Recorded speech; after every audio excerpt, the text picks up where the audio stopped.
Bom dia. Iniciamos o módulo 6, Prevenção do Tabagismo, com a aula 39, Fatores associados à iniciação do tabagismo. O jovem é o cliente desejado de hoje, porém, será o doente abandonado de amanhã. Eles representam o negócio de cigarros amanhã. À medida que o grupo etário de 14 a 24 anos amadurece, ele se tornará parte-chave do volume total de cigarros, no mínimo pelos próximos 25 anos. De um executivo da companhia de tabaco R.J. Reynolds, de 1975, documento que foi disponibilizado por exigência da justiça americana. Entre os fatores associados à iniciação do tabagismo na adolescência, nós temos fatores sociodemográficos, fatores ambientais, comportamentais e relacionados à personalidade. Portanto, uma gama de fatores muito complexos que podem encorajar a iniciação do uso de tabaco entre os adolescentes. Considera-se risco elevado para se tornar fumante jovens de família com baixo ingresso socioeconômico, adolescentes que moram com pais separados, baixa escolaridade, dificuldade de aprendizado na escola, etc. Entre os fatores ambientais, a influência dos colegas ou do grupo parece ser particularmente forte nos estágios iniciais de uso do tabaco. Nas primeiras tentativas de experimentar cigarros ou tabaco sem fumaça, elas ocorrem frequentemente com os colegas.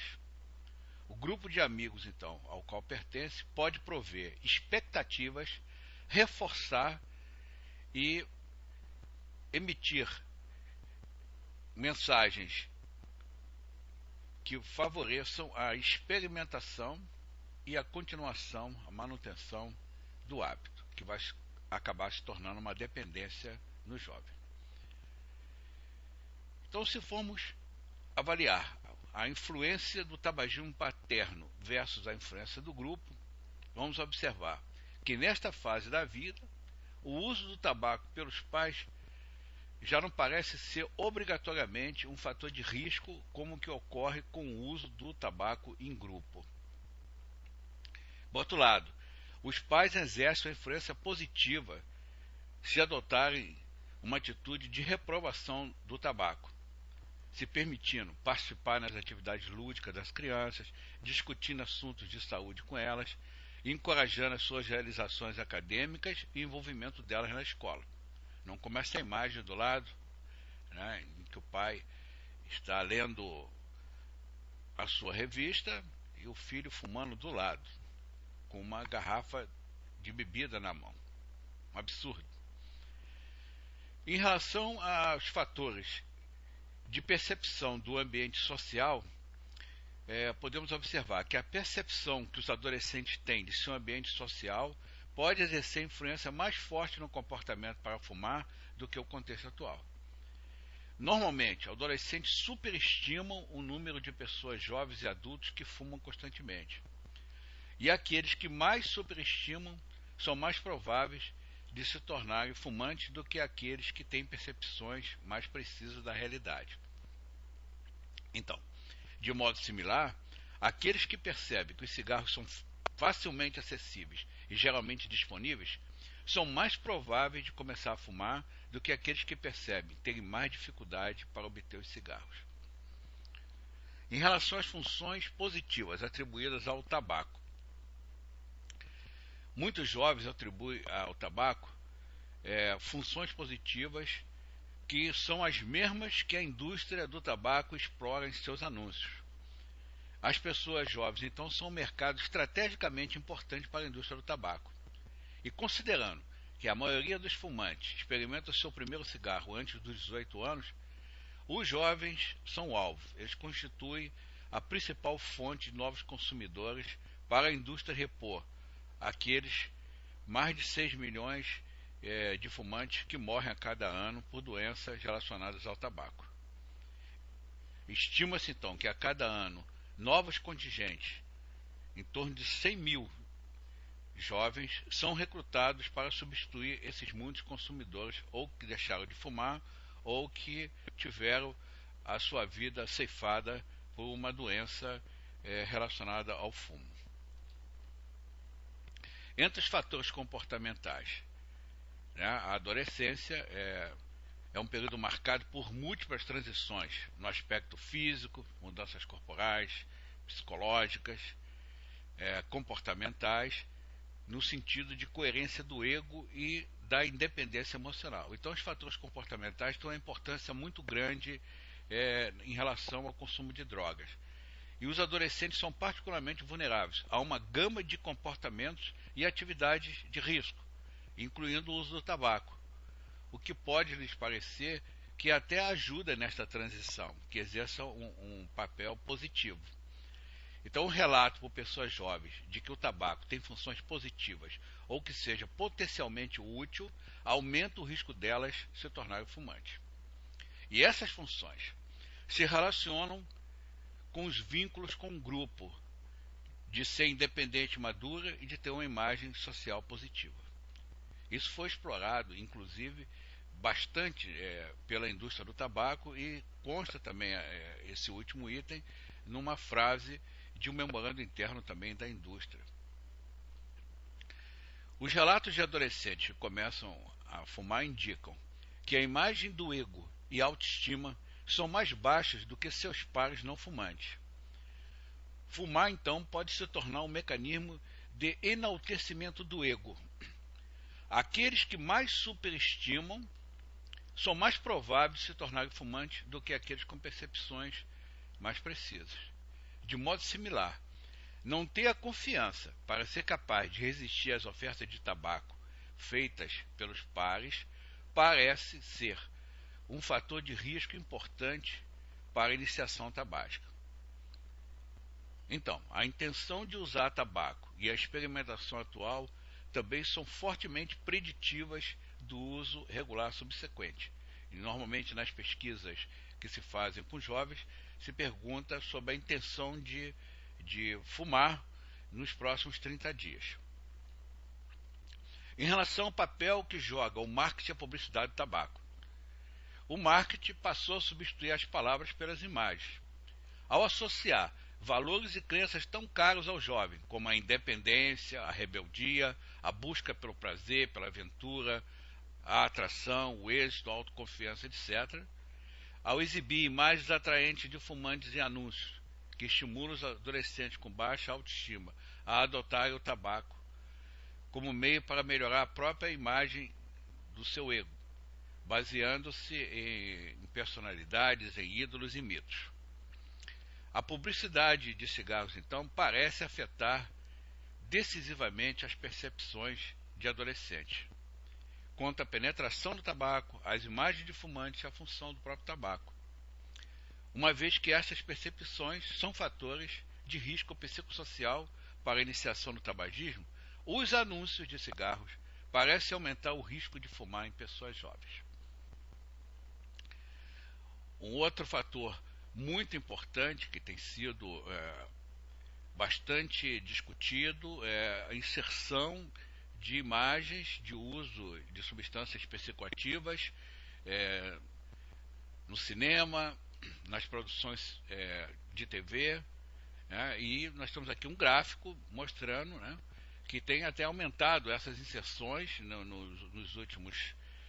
nas últimas décadas, e mostrando que a inserção do tabaco, do álcool, de alguma outra substância psicoativa chega a ocupar praticamente dos filmes mais populares e canções também, na questão do repertório musical, chega a ocupar um percentual bastante elevado, e principalmente nos filmes, e que vemos que tem até mesmo drogas ilícitas, perto de quase um quarto dos filmes mostram cenas com drogas ilícitas. E o tabaco em torno de 89%. Então isso é um chamariz para o jovem se iniciar na senda tabágica. Que mesmo filmes que são às vezes proibidos de serem exibidos em faixa abaixo de 16 anos, o jovem acaba tendo fácil acesso em casa ou consegue burlar a legislação e assistir no cinema. O uso de substâncias psicoativas em filme, então, também segundo o gênero, mostra que nos 3 tipos de gêneros listados nesse gráfico pelo grupo de Grant, que estuda a questão da inserção de anúncios de tabaco em filme, ou cenas, enfim, ou imagens relacionadas ao fumo, mostra que tanto filme de ação, aventura, quanto comédia, quanto drama, está lá o tabaco e quase sempre fazendo a sua parceria com o álcool, em praticamente quase 90% das películas exibidas. Então, com essas informações, podemos dizer certamente que o jovem é o alvo da indústria do tabaco. Apesar de restrições impostas à comercialização para menores e à publicidade do tabaco, as crianças e adolescentes continuam sendo expostas ao cigarro através de inúmeros pontos de venda. No Brasil, estima-se mais de 300 mil pontos de venda, inclusive próximos às escolas, onde estão estrategicamente situados para iniciar os jovens que começam a comprar o cigarro no varejo. Então, o mercado informal a preços acessíveis e essa venda no varejo, por unidade, portanto, permite ao jovem fazer essa iniciação no momento que ele ainda não dispõe de recursos para, por exemplo, começar a adquirir um maço de cigarros e ainda não fuma tanto. As atividades promocionais, ainda que restritas na mídia, ainda permanecem de forma indireta nos programas de TV. Temos visto, por exemplo, o Big Brother, Brasil, com cenas, inclusive, de consumos das novas formas de cigarro eletrônico, narguilé. É uma coisa deplorável, né? Porque os jovens ficam ligados nesses programas e vão imitar aquelas pessoas. No acesso irrestrito a sites na internet, no calendário de algumas corridas automobilísticas internacionais. Aqui no Brasil já não é possível, desde 2002 não temos mais corridas aqui no Brasil com qualquer publicidade de tabaco. E na poderosa indústria cinematográfica, conforme dissemos, americana, ao qual tem uma estreita aliança com a indústria do tabaco, garantindo desta forma a invasão dos lares, a revelia de toda a legislação restritiva existente proposta pela Convenção Quadro para o Controle do Tabaco. Em relação ainda ao marketing e à publicidade do tabaco, a propaganda no Brasil e em muitos países utiliza, ainda que restrita aos pontos de venda, de sofisticados anúncios e promoções, spots luminosos, né, que acabam chamando bastante atenção, locais estratégicos, muitas vezes próximo aos chocolates, às balas, aos doces, enfim. Os jovens reportam, então, uma considerável familiaridade com muitos anúncios de cigarro, porque eles estão sendo o tempo todo massacrados com essas imagens, onde quer que vão. No passado, a disseminação do tabaco era realizada pela indústria do tabaco através de programas de rádio, televisão, painéis em vias públicas, eventos culturais e esportivos patrocinados pela indústria do tabaco. Hoje, então, um dos principais polos para publicizar o tabaco, além da própria embalagem, né, que discutimos agora de ser embalagem sem qualquer imagem alusiva à marca e simplesmente advertências, imagens planas, portanto. Então, o principal polo para difundir a propaganda, além das embalagens, no momento, são os pontos de venda. A influência da propaganda, portanto, é muito grande. Por isso, as companhias de tabaco sempre gastaram vultosas verbas para fazer a publicidade de seus produtos, chegando a se aproximar da publicidade de carros, né, que é a que mais faz investimentos de publicidade.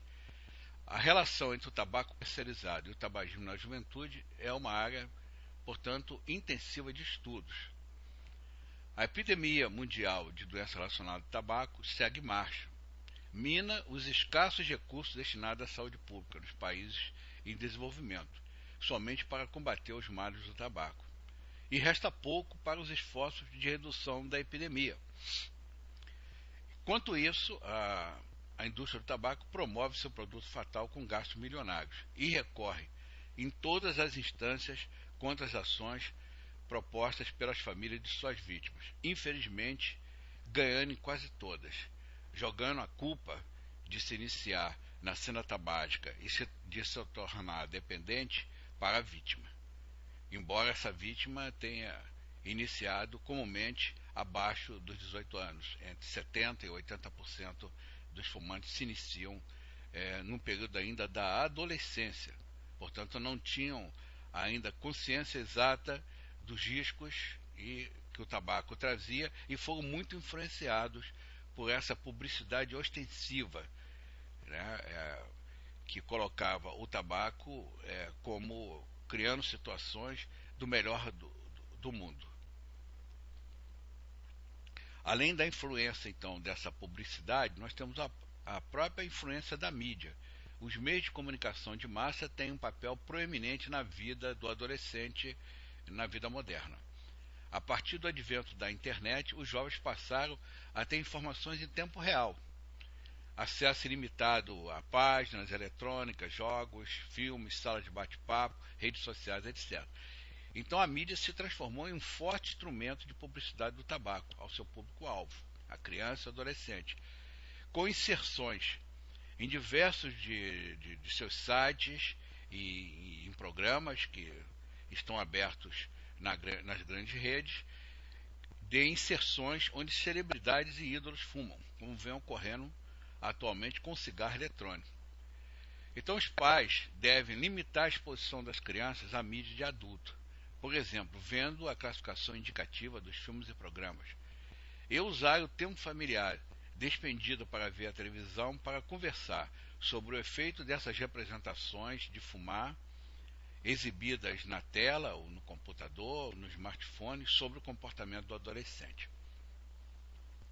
Agora vamos ver um papel muito importante que é o do grupo. Então os amigos que fumam juntos desenvolvem uma cultura social ao redor do tabaco. Vejamos o caso, por exemplo, dos clubes dos vapers, dos vaporizadores, né, que está se disseminando em Nova York, de consumidores de cigarros eletrônicos. Uma grande parte daqueles que frequentam esses clubes são jovens. Uma grande parte desta cultura, portanto, envolve compartilhar cigarros entre si. E deste modo, amigos que fumam ajudam a perpetuar o comportamento. Isso é comum, por exemplo, com um outro tipo de tabaco, com o narguile, o cachimbo d'água. Os pais podem frequentemente exercer um impacto sobre com quais amigos seus filhos devam se socializar, especialmente antes que eles alcancem a adolescência. Não se trata de censura, se trata de aconselhamento, que é um dos papéis fundamentais na educação dos filhos. Os pais devem ser instruídos a monitorar o estado do tabagismo dos colegas adolescentes e seus filhos, que muitas vezes são os pais que vão buscar ainda no período da adolescência os filhos na escola. Então é uma janela de oportunidade para estar observando, comentando, né? Principalmente que essas crianças vão fumar fora da escola, porque no perímetro interno das escolas não é permitido fumar. Os pais devem guiar seus filhos para a escolha de caminhos diferentes daqueles tomados pela juventude que fuma, porque estão mais conscientes dos riscos que o tabaco acarreta e que por muitas vezes eles próprios estão experimentando dos efeitos do tabaco por terem sido fumantes ou por ainda fumarem. Então os jovens se tornam progressivamente influenciados pelo grupo de amigos ao qual pertencem à medida que se aproximam da escola secundária. E quando chega nesse momento, a influência dos pais é muito pouca ou quase nula. Ao adotarem o grupo, tendem a refletir os valores, crenças, interesses e ideais do grupo. Quando um amigo começa a fumar, ele passa a exercer poderosa influência para um ou mais integrantes do grupo virem a fumar. Estudos revelam que jovens não fumantes, cujos amigos fumam, têm probabilidade 2 vezes maior de iniciar o consumo de cigarros em 1 ou 2 anos. E a despeito de programas que chamam atenção para o conceito de pressão de grupo, os adolescentes raramente se descrevem como sendo pressionados para experimentar um cigarro. Ao invés disso, os jovens voluntariamente transformam o tabaco em um esforço para ajustar-se e ganhar aceitação dentro do próprio grupo. E quanto ao papel dos pais? A situação mais complexa é quando os pais são tabagistas. O tabagismo pesado dos pais pode afetar o hábito de fumar nos adolescentes, devido à oferta e acesso rápido que eles têm de cigarros nos lares. Determinadas crianças, mais receptivas para fumar e que podem obter o produto facilmente, provavelmente vão se tornar presas mais fáceis do tabaco. Com base nesse argumento, as crianças cujos pais mantêm um ambiente em casa livre do fumo são menos prováveis de se tornarem fumantes, independente se o pai é fumante. Em contraste com o tabagismo dos pais, algumas práticas de paternidade responsável têm uma associação forte com crianças que mantêm um estado de não fumante ao longo de toda a adolescência. A paternidade responsável é um conceito desenvolvido por Baumgart durante os anos 60. Os pais responsáveis são receptivos às demandas de suas crianças e também impõem os limites necessários. Uma coisa que falta muito no processo de educação das famílias modernas, contemporâneas. Então, o que seria a paternidade responsável? É ter responsabilidade, sabendo escutar as preocupações de uma criança, desenvolvendo a escuta e responder a isso. De certo modo, valida as opiniões dela. Ao mesmo tempo, os pais responsáveis não têm nenhuma dificuldade de fazer demandas e também de fixar expectativas. Eles tendem a monitorar o comportamento dos filhos mais de perto do que os pais não responsáveis ou omissos. As crianças com pais responsáveis têm mais baixas taxas de tabaco e uso de substâncias psicoativas. Estão mais abertas ao diálogo se iniciam na experimentação de até ceder e parar o uso com a substância, se esse diálogo de paternidade responsável está aberto no lar, nesses lares onde as crianças, inclusive, já começaram a experimentar. A atitude dos pais diante do tabaco, então, parece ser mais importante do que o simples comportamento de pais fumantes. Ou seja, tanto vale para pais que não fumam, que não admitem o tabaco nos seus lares, de visitantes, de familiares, etc., quanto para os pais que são fumantes, que procuram ajuda para parar de fumar e, caso ainda não tenha obtido o êxito com a abstinência, que não fume dentro dos lares. Então, resumindo, os pais podem ser ensinados a conscientizar as crianças para não fumar. Sim, a partir da expectativa de pai responsável, o processo de conscientização contra o fumo deve envolver os 7 passos seguintes que são sugeridos. Primeiro, perceber que há algo que pode fazer para reduzir a chance de seu filho fumar. Segundo, discutir sua própria história de tabagismo ou de alguém próximo e explicar os mecanismos da dependência à nicotina. Falar sobre as consequências negativas que ocorrerão se o filho se tornar fumante, inclusive consequências negativas já para esse momento crucial da vida, o momento de afirmação do jovem, que é o período da adolescência, que já tem prejuízos nesse período, sobre o desempenho físico, nos esportes, o fôlego para praticar atividades, a questão do próprio ação sobre a pele, enfim, sobre o cheiro e sobre a própria potência sexual. Muitos casos de disfunção erétil começam ainda no período do adulto jovem, e o tabaco pode ser um dos componentes fundamentais para isso. Dar reforço positivo quanto à importância do ambiente livre de tabaco. Ensinar a criança e jovem sobre como resistir aos apelos da mídia. Preparar a criança e jovem para responder a seus pares que lhe ofereçam um cigarro. Monitorar se o filho está começando a fumar. Outro papel importante é dos médicos e profissionais de saúde. Os médicos e outros profissionais de saúde devem aconselhar ativamente os pais a deixarem de fumar. Geralmente os adultos jovens, os pais jovens, eles não procuram o serviço de saúde para pararem de fumar. Muitas vezes tem crianças, né, que apresentam otite de repetição, quadros de infecções respiratórias repetidos,